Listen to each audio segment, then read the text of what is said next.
اعوذ باللہ من الشیطان الرجیم بسم اللہ الرحمن الرحیم عزیزان محترم سلام علیکم۔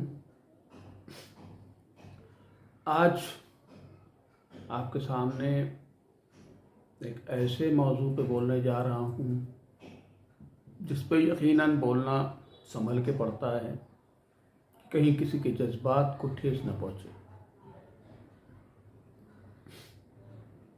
بہت زیادہ جذباتی ہونا بھی اسلام میں اچھا نہیں سمجھا گیا۔ ہمارے علماء حضرات نے ہمیں در اہل بیت سے جوڑنے کے لیے ہم اس در سے جڑے رہیں، بہت سے طریقے ہمارے سامنے پیش کیے۔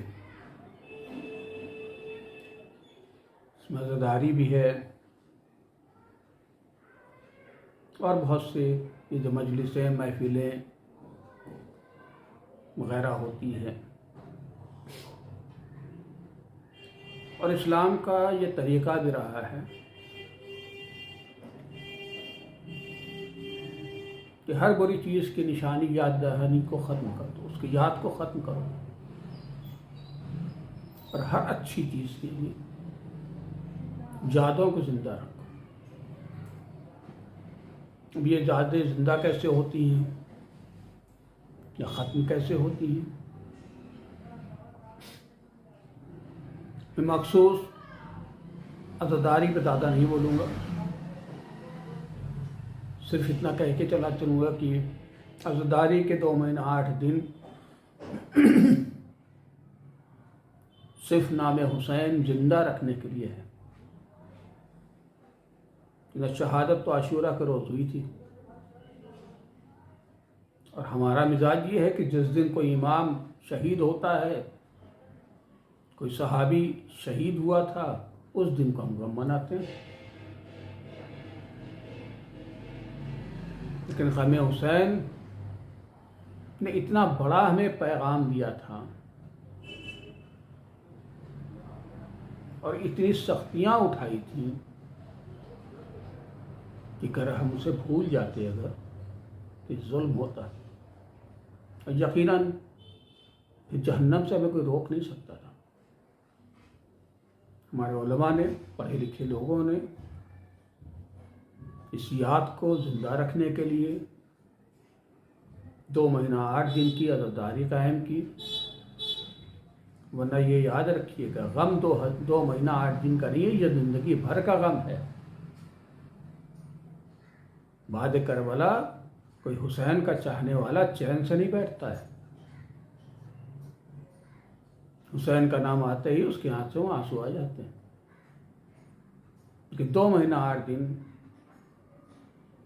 اس پیغام حسینی کو پہنچانے کے لیے ہمیں دیے گئے۔ ہم نے دل کھول کے غم مناتے ہیں، پیغام حسینی پہنچاتے ہیں، اور صرف بات یہاں ختم نہیں ہو جاتی۔ اکثر ہم اپنی بات کو یہیں ختم کر دیتے ہیں۔ ہم نے مجلسیں کی، عزاداری کی، لوگوں کو بلایا، تبرک بانٹا، بہت کے علم اٹھایا، تعزیہ اٹھایا، زلزلہ اٹھایا، بہت کچھ کیا، اور شاید ہم سمجھے کہ یہ ہمارا ختم ہو گیا۔ ایسا نہیں ہے، یہ معاملہ ختم نہیں ہوا۔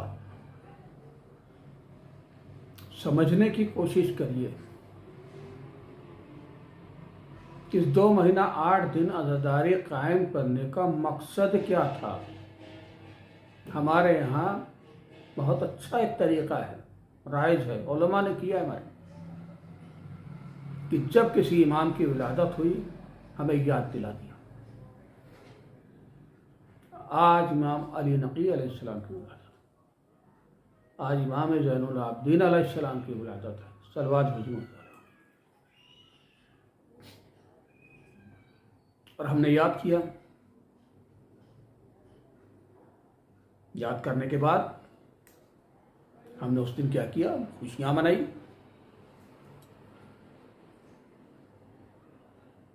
ذکر کیا اس شخصیت کا،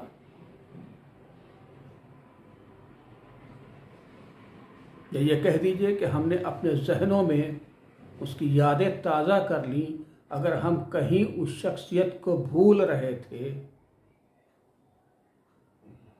تو یہ جو دستور قائم ہے کہ ان کی ولادت پہ خوشیاں مناؤ، یہ ہمیں ان کی یاد دلا دیتا ہے۔ اب یاد کیسے کرنا چاہیے؟ ان کی شجاعت بہت اچھا ہے، بیان کیجئے، کرنا بھی چاہیے۔ ان کا صبر بیان کریے، ان کی صداقت کو بیان کریے، ان کے عمل کو بیان کریے، ان کی سیرت کو بیان کریے۔ یہ بات بیان کرنے بھر میں ختم نہیں ہو جاتی ہے۔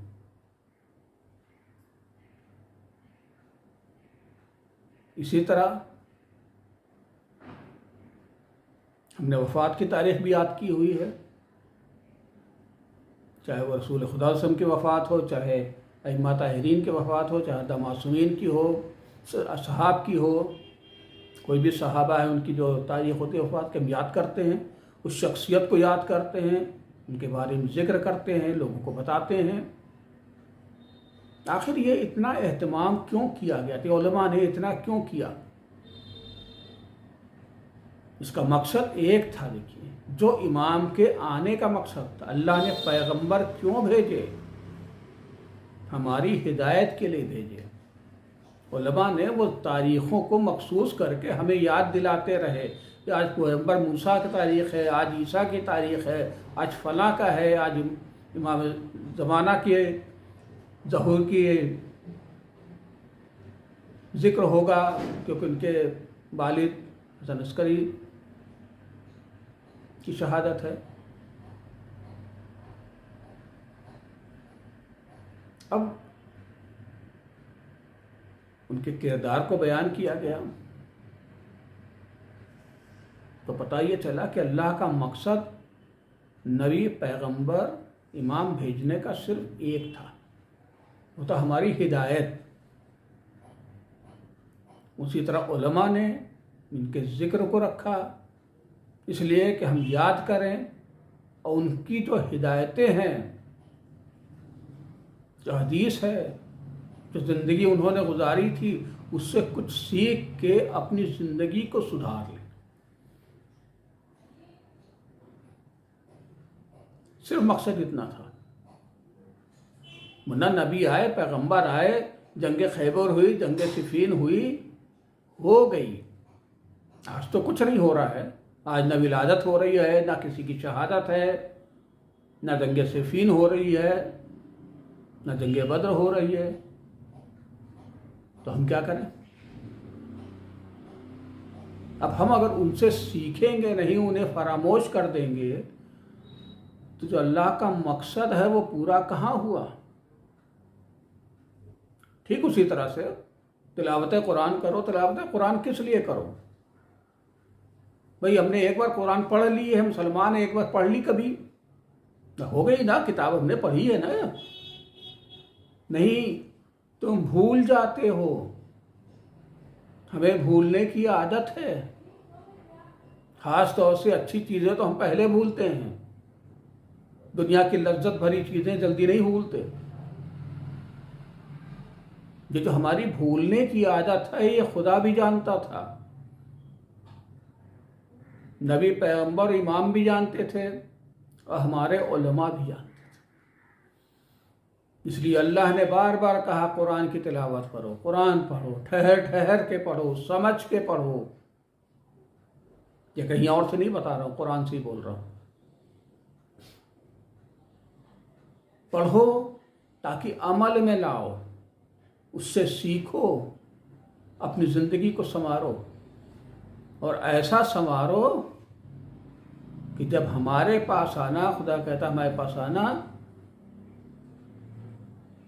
تو ایک بہترین انسان بن کے آنا، چور، درندے، ظالم بن کے نہیں آنا، کسی کا مال مار کے نہیں آنا، کسی کو ستا کے نہیں آنا۔ یہ قرآن پڑھتے رہنے کی ہدایت کے پیچھے یہ راز ہے۔ اور پھر قرآن ناطق بھیجا، اہل بیت بھیجے، اتنے بھی پیغمبر بھیجے، ان کی زندگی کو یاد کرو، ان کی قربانیوں کو یاد کرو، ان کی سیرت کو پہچانو، ان کے کردار کو پہچانو، اور پہچاننے کے بعد اس کی پیروی کرنے کی کوشش کرو کہ ان کی زندگی سے سیکھتے ہوئے. آج امام سجاد علیہ السلام کی ولادت کی تاریخ ہے، تو امام سجاد علیہ السلام نے کیا کیا تھا، کیا قربانی دی تھی، کیا ہدایتیں دی تھی، جانو اس کو، اس سے اپنی زندگی کو سنوارو. اگر تم نے یہ نہیں کیا، یہ مقصد پورا نہیں کیا، معذرت کے ساتھ کہہ رہا ہوں، کسی کے دل کو ٹھیس نہ پہنچے، 3 تاریخوں پہ محفلیں کر لینا، غم میں مجلسیں کر لینا کافی نہیں، یہ آپ کو جہنم کی آگ سے بچا نہ پائے گا. اگر آپ نے ان سے سیکھا اور اپنی زندگی کو سنوارا، مرضی مطابق خدا، مرضی مطابق اہل بیت اپنی زندگی جی، تو یقین جانیے گا ہمیں جنت سے کوئی روک نہیں پائے گا. تو ہر اس تاریخ کو، جب کسی کی ولادت کی تاریخ آئے تو محفلیں کریں، علماء ان کے بارے میں بتاتے ہیں، وہاں جانیے، ان کے بارے میں کتابوں میں نکال کے پڑھیے. آج انٹرنیٹ کا زمانہ ہے، آپ یوٹیوب پہ سرچ کریں، ان کے بارے میں بہت سے علماء نے پڑھ کے ان کی ویڈیو پڑھے ہوئے، ان سے سیکھیں اور سمجھنے کی کوشش کریں کہ اس امام کی کیا کیا ہدایتیں تھیں، کس طرح سے ہم اپنی زندگی کو ان کی پیروی کر کے سدھار سکتے ہیں. ایسی زندگی بتا سکتے ہیں جو ہمارے رب کو قبول ہو، جو اسے پسند ہو. میرا خیال ہے کہ میں نے اپنا پیغام پہنچایا، اور انشاءاللہ اب جب بھی کوئی تاریخ اس طرح سے آئے گی تو آپ لوگ اس بات کا خیال ضرور رکھیں گے کہ کچھ نہ کچھ ہمیں اپنی زندگی میں بدلاؤ ان کے ذکر کے بعد لانا ہے.